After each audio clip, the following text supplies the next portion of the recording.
Carlos Saura es un director de cine español que empezó como cineasta con el documental Cuenca, cuyos fragmentos se pueden ver hoy en día en la red. Hizo sus inicios en el largometraje de ficción en 1959, un año después de Cuenca, en plena dictadura franquista, con su primera película Los Golfos. Es importante recordarla ya que se pueden establecer muchos puentes entre las dos películas, Los Golfos y Deprisa, Deprisa, a pesar de los más de 20 años que las separan. Ambas tienen un enfoque realista de realismo social. En las dos películas de Saura, el hecho de rodar en decorados naturales es esencial, ya que traduce una voluntad de captar y capturar la realidad tal y como se presenta y condiciona asimismo un trabajo esencial en una película, el trabajo sobre la luz, que resulta mucho más difícil de manejar cuando es natural que cuando está fabricada artificialmente en un estudio.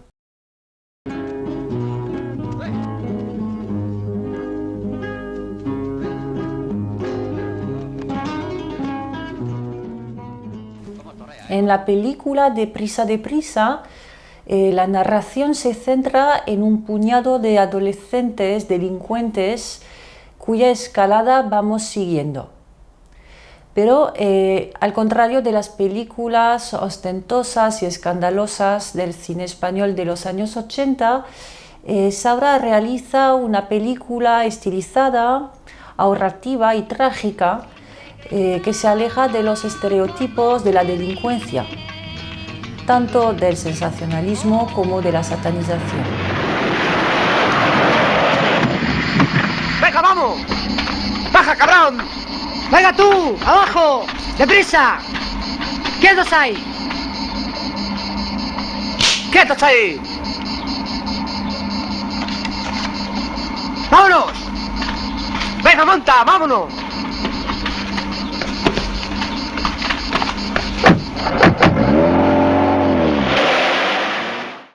El director se centra en las clases sociales desfavorecidas que ya había retratado en su primera película, Los Golfos, en la cual tomaba partido por esta juventud ociosa madrileña de mitad del siglo XX, descendiente de los migrantes campesinos de principios de los años 50, una juventud nutrida de sueños de corrida, pero en aquel entonces tampoco caía en lo angelical. Cuidado, Juan, cuidado. Está cansada. Mucho tiempo. Vaca. El chaval está cada día mejor. Puede llegar a mucho. Es un bueno, Juan, Encontramos la misma mirada empática hacia con la juventud ociosa en ambas películas, pero esta vez nos desplazamos del centro de Madrid, de la capital en Los Golfos, hacia la periferia de la capital en Deprisa, Deprisa, entre la música flamenca pop, con canciones como Me quedo contigo o Ay, qué dolor de los Chunguitos, entre la música pop flamenca entonces y los descampados de las viviendas sociales.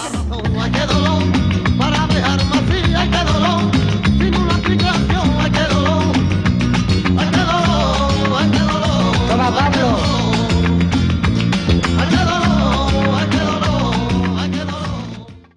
Por cierto, la escena que nos proponemos analizar a continuación es una escena de una tarde por el campo entre amigos y recuerda mucho una escena de la película de 1959 en la que los jóvenes golfos pasaban una tarde ociosa y lasciva en la orilla del río Manzanares.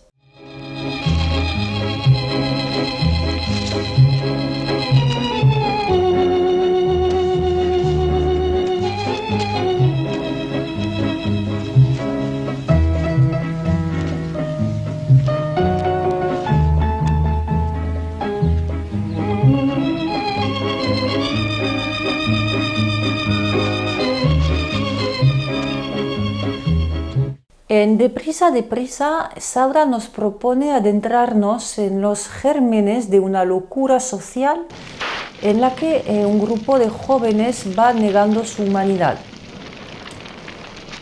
Lo vivimos desde la perspectiva misma de esos nuevos golfos que al final ya no diferencian su día a día amistoso o amoroso de su rutina criminal. Pero si bien los ingredientes estaban reunidos para crear una ficción criminal espectacular, el mismo enfoque documentalista que en Los Golfos le otorga a la obra una perspectiva más bien trivial. La banalidad del tratamiento le fue reprochada a Saura y a la película, primero por la censura de la época, que temía una mala ejemplaridad para la juventud, pero también por la crítica, que le reprochaba al director su falta de virulencia y su distanciamiento del fantástico de las precedentes obras. Cabe recordar que el guión de Los Golfos había sido censurado por las entidades franquistas de la época para que el grupo de jóvenes golfos no fueran representativos de la juventud entonces,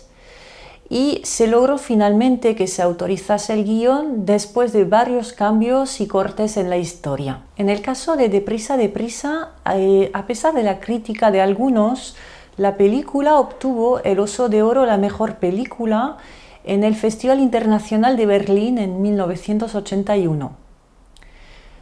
21 años antes, y a pesar de sus problemas con la censura franquista, la película Los Golfos ya había sido seleccionada por su calidad en el 13º Festival de Cannes, festival en el que Fellini obtuvo la palma con Dolce Vita, y tuvo una acogida muy exitosa y elogiosa por parte de la crítica internacional y de los profesionales del cine.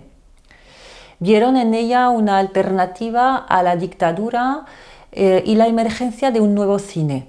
Hoy te vienes conmigo.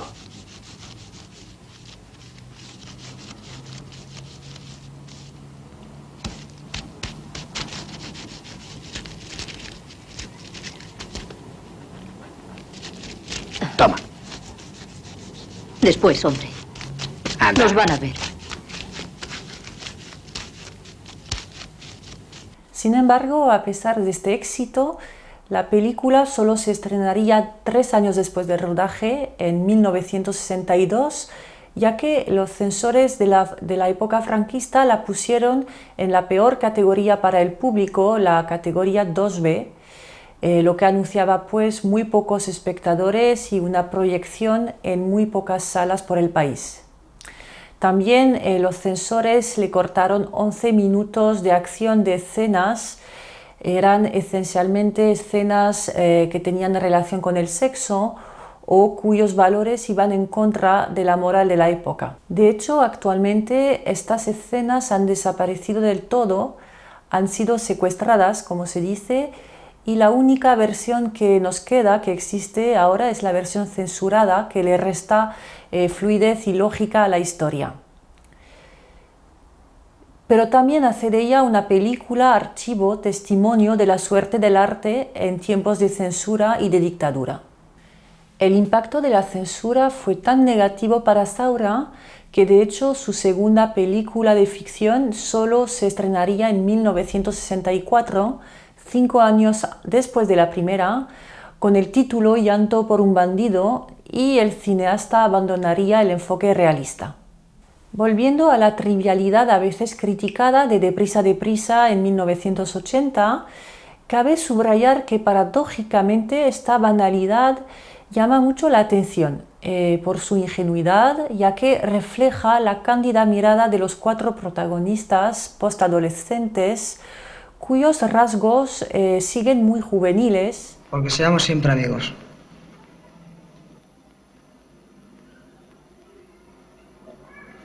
Toma.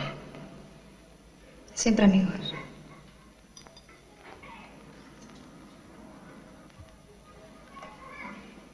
Para que estemos siempre juntos. Eso, y que disfrutemos de la vida, que aún nos queda mucho que disfrutar. Pablo, Meca, Sebas y la joven Ángela, recién llegada en la cuadrilla, viven al compás de sus escapadas por el mar, por el campo, cuando no se pasan las noches en blanco en discotecas, entre el alcohol y la toxicomanía.